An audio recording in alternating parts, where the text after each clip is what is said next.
Good afternoon, everybody. It's Mike Davies from South Glens Falls. I want to talk today about design thinking. It was in our textbook on pages 50 to 52, and then also in the supplementary reading, Design Thinking in the Classroom.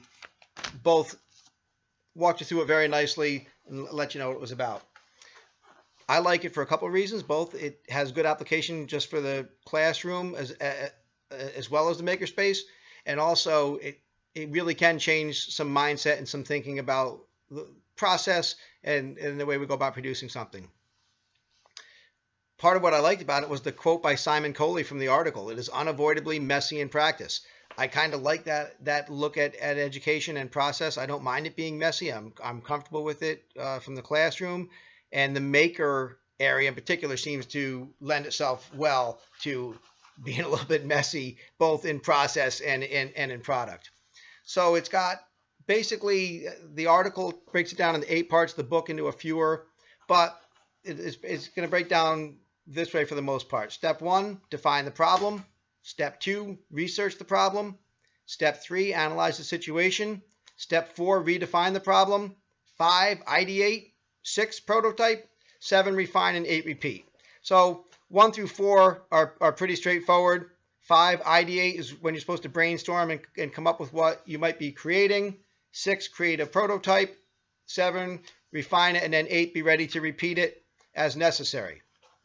One of the things I liked about it is you can jump around the steps a little bit. The book on page 47 and 48 talked about an older model for design, which is the waterfall method, where everything can only flow one way. There's no way to go back up the waterfall. Design thinking sort of breaks that. It allows tweaking and revisiting of any part of the process.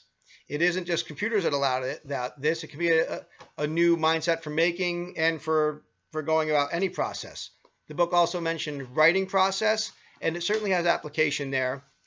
One of the dangers that I see of it with the repeat and the revisit, kids can get locked up and never produce a final product. So somewhere in there, you have to establish that it is a great process, but at some point you have a final product. Otherwise you can get into that self-perpetuating loop. I think it can change thinking by getting students to think differently about a final product. I think very often they want to start step A, B, C, and when they get to D, they're done, whether they like it or not. This helps teach them, look, if when you get to D, you don't like the product, go back to B and see where you went wrong. You can come up with a different final product.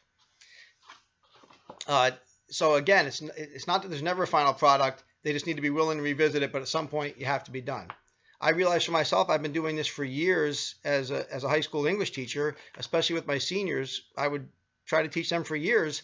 Don't be tied into your thesis statement. Start with a thesis statement. Use it to guide your writing, but don't be married to it. Some of the best papers, a kid comes to a realization halfway through the paper, oh man, my evidence took me here.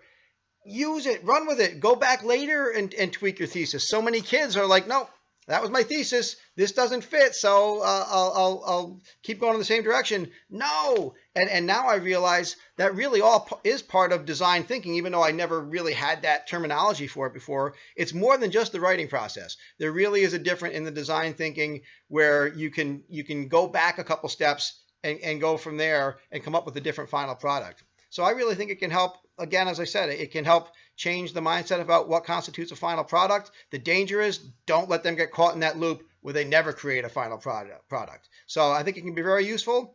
I realize I've already been using it, and I plan to incorporate it into my makerspace. So thank you guys. Hope everybody enjoyed it.